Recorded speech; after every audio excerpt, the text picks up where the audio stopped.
வணக்கம். வந்திருக்கக்கூடிய பத்திரிகையாளர்களுக்கும் ஊடகத்துறை சார்ந்த நண்பர்களுக்கும் புகைப்பட கலைஞர்களுக்கும் ஏனைய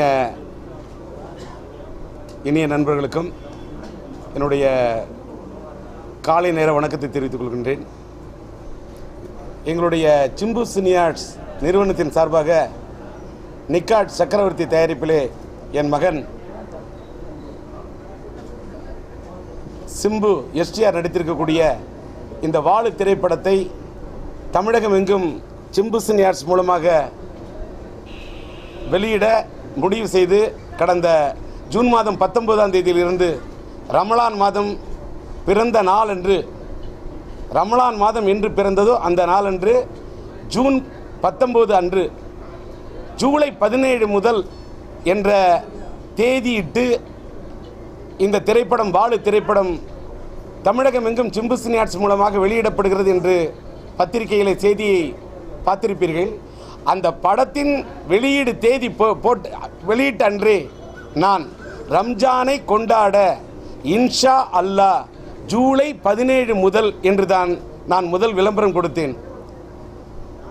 ரம்ஜானை கொண்டாட இன்ஷா அல்லாஹ் என்று சொன்னால் அது இறைவனுடைய நாட்டம் இருந்தால் ஜூலை 17 முதல் அந்த படம் வெளியாகும் என்ற கருத்தில் தான் இன்ஷா அல்லாஹ் என்ற வார்த்தையை நான் பயன்படுத்தினேன்.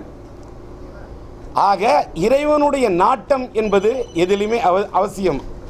இந்த இன்ஷா அல்லாஹ் என்ற வார்த்தையை நான் ஒருதலை ராகத்திலே உதயமான அந்த காலகட்டத்திலிருந்து இன்று வரை பயன்படுத்தி கொண்டிருக்கின்றேன்.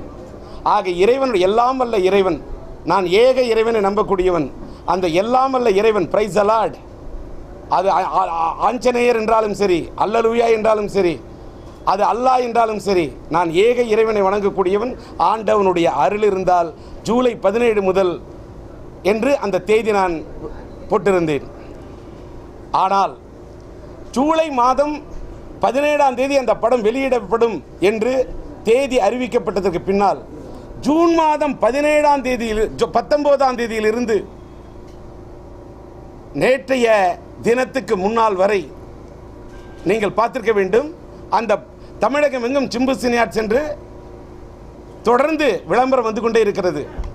அத்தனை நாள் அந்த மேஜிக் ரேஸ் என்ற கம்பெனியுடைய லோகோவை அந்த நிக்காட் சக்கரவர்த்தியுடைய அவருடைய பேர் இடப்பக்கம் இருக்கின்ற வலப்பக்கம் இந்த மேஜிக் ரேஸுடைய கம்பெனியோட அந்த லோகோ இருக்கிறது. மத்தியில் தான் Simbu Cine Arts, D Rajendran Simbu Cine Arts இருக்கிறது. கீழே தமிழகம் எங்கும் சிம்பு சினியார்ட்ஸ் என்று வெளியிடப்பட்டிருக்கிறது. நான் கேட்கிறேன், இப்பொழுது வழக்கு மன்றத்துக்கு சென்று மேஜிக் ரேஸ் உரிமை கொண்டாடக்கூடியவர்கள் ஜூன் மாதம் 19ஆம் தேதியிலிருந்து வெளியிட்ட அந்த அதாவது விளம்பரம் போடப்பட்ட நாளிலிருந்து நேற்றைய தினம் வரை அவர்கள் என்ன செய்து கொண்டிருந்தார்கள்? ஏன் இத்தனை நாள்? அவருக்குத்தான் உரிமை இருக்கிறது என்று சொன்னால் அவர் ஏன் இத்தனை நாள் பொறுத்திருந்து விட்டு இப்பொழுது வழக்கு மன்றத்துக்கு சென்றிருக்கிறார் என்பதை பார்க்கும்போது அவர் உரிமையை கொண்டாடுவதற்காக சென்றிருக்கிறாரா? இல்லை, இந்த திரைப்படம் இந்த குறிப்பிட்ட தேதியிலே சிம்பு சினியார்ட்ஸ் மூலமாக வெளியிட இருப்பதை தடுத்துவிட வேண்டும் என்ற எண்ணத்திலே சென்றிருக்கிறாரா என்பது மட்டும் பார்வையாளர்களாக உங்களுக்கும் தெரியும், பத்திரிகையாளர்களாக உங்களுக்கும் தெரியும் என்பதே உண்மை. ஆனால் வழக்கு மன்றத்துக்கு சென்றதற்கு பின்னால் வழக்கு நேற்று தான் விசாரணைக்கு வருகிறது. அவர் மீது நிக்காட் சக்கரவர்த்தி கேவியட் போட்டு வைத்திருக்கிறார். வழக்கு நீதிமன்றத்துக்கு வந்து கணம் நீதிபதி அவர்கள் அதை விசாரிக்கிறார். விசாரித்து விட்டு நிக்காட் சக்கரவர்த்தியினுடைய பதிலை அவர்கள் தாக்கல் செய்வதற்கு டைம் கொடுத்து விட்டு வழக்கு ஸ்டேட்டஸ் கோவில் இருக்கிறது என்று சொல்கிறார்.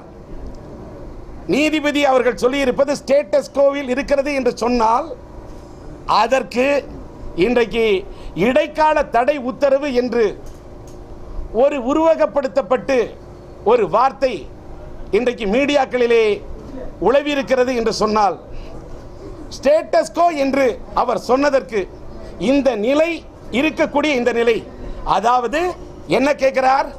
இந்த படத்தை வெளியிடக்கூடாது என்று மேஜிக் ரேஸ் கேட்கிறார்கள்.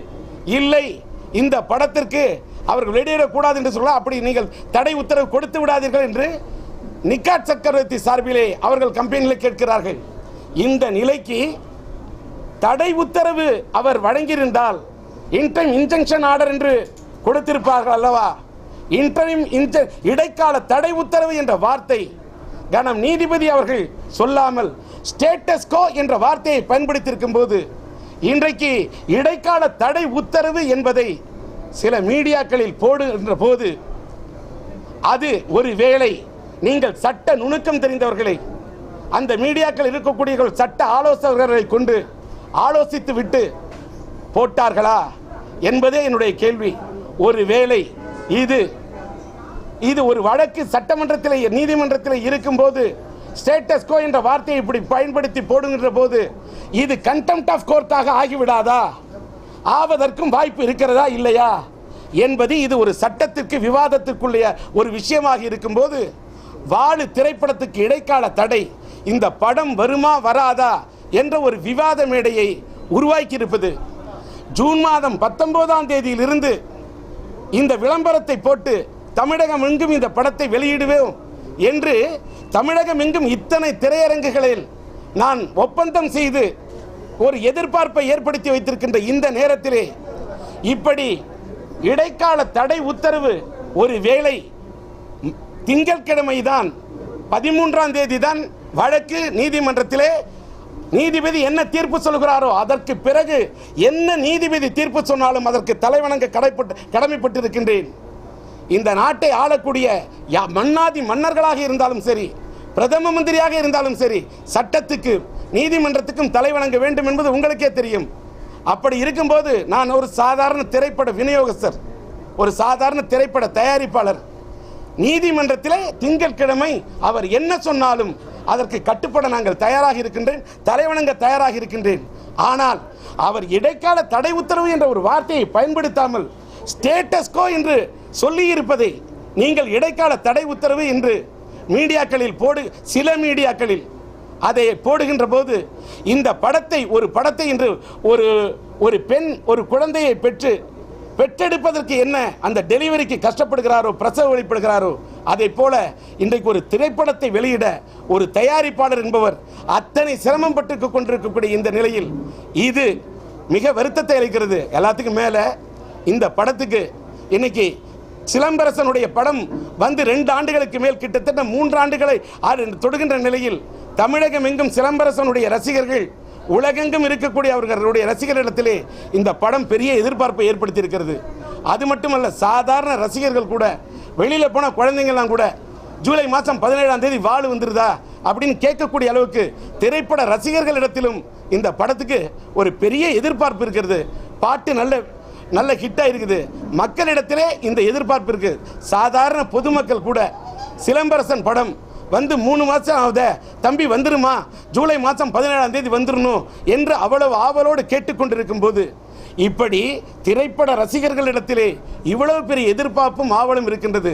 ஆனால் திரையுலகத்திலே இருக்கக்கூடிய ஏதோ ஒரு சின்ன ஒரு கூட்டம் மட்டும் இந்த படம் வந்துவிடக் கூடாது என்பதிலே குறியாக இருந்து ஒரு கூட்டம் சிலம்பரசனுடைய படம் வந்துவிடக் கூடாதிலே என்பதற்காக ஒரு பெரிய சதியை செய்து கொண்டிருக்கிறார்கள் என்பது மட்டுமே உண்மை. ஆனால் நான் ஆண்டவனை நம்புகின்றேன். கர்த்தரை நோக்கி கூப்பிடுகையில் அவர் கேட்பார் என்று சொல்வதைப் போல நான் கடவுளை நம்பக்கூடியவன், கடவுளை நம்புகின்றேன். திங்கட்கிழமை இன்னொன்று, இந்த படத்துக்காக எனக்கு தமிழகம் எங்கும் ஆதரவு கொடுத்த அத்தனை பல திரையரங்கு உரிமையாளர்கள், இந்த படத்துக்கு ஒரு பெரிய எதிர்பார்ப்பு இருக்குது. அத்தனை திரையரங்கு உரிமையாளர்களும் இந்த படத்தை விரும்பி போட வேண்டும் என்று நினைத்து கொண்டிருக்காங்க. இந்த சூழ்நிலையில் இந்த நேத்தி வழக்கு வந்து ஒரு படத்துக்கு வழக்கு வர்றது என்பது புதிதல்ல. நான் 35 வருஷமாக சினிமா உலகத்தில் இருக்கிறேன், திரைப்பட டிஸ்ட்ரிபியூட்டராக இருக்கிறேன். இறைவனோட அருளால் சிம்பு சினியார்ட்ஸின் சார்பாக படம் வெளியிடுகிறேன் என்று சொன்னால் இத்தனை ஆண்டு காலம் அந்த படத்தை சரியான முறையிலே அந்த தேதியிலே கொண்டு நான் வெளியிட்டிருக்கின்றேன் என்ற ஒரு நல்ல பேர் எனக்கு இருக்கின்றது. ஆனால் எதுவாக இருந்தாலும் வழக்கு மன்றத்திலே எந்த தீர்ப்பு கிடைக்கிறதோ அந்த தீர்ப்பை பொறுத்து, ஆனால் அதற்கு இடையிலே என்னுடைய திரையரங்கு உரிமையாளரிடத்திலும் ரசிகர்களிடத்திலும் நம்பகத்தன்மையை இடையூறு செய்கின்ற வகையிலே இந்த செய்தி வெளியிடப்பட்டிருக்கிறது என்பது ஒரு தயாரிப்பாளர் என்ற முறையிலே, ஒரு விநியோகஸ்தர் என்ற முறையிலே, திரையுலகத்தை சார்ந்தவர் என்ற முறையிலே எங்களுடைய மனநிலையை மிகவும் பாதித்திருக்கிறது என்பதை மட்டுமே இதில் சொல்கிறோம். திங்கட்கிழமை தீர்ப்பு வர வரைக்கும் எங்களுடைய ரசிகர்கள், அதே மாதிரி திரையரங்கு உரிமையாளர்கள் தயவுசெய்து பொறுமையாக காத்திருக்க வேண்டும் என்ற கோரிக்கை மட்டும் இந்த பத்திரிகையாளர் இந்த ஊடகத்துறையை சேர்ந்தவர்களுடைய சந்திப்பிலே தெரிவித்துக் கொள்கிறேன்.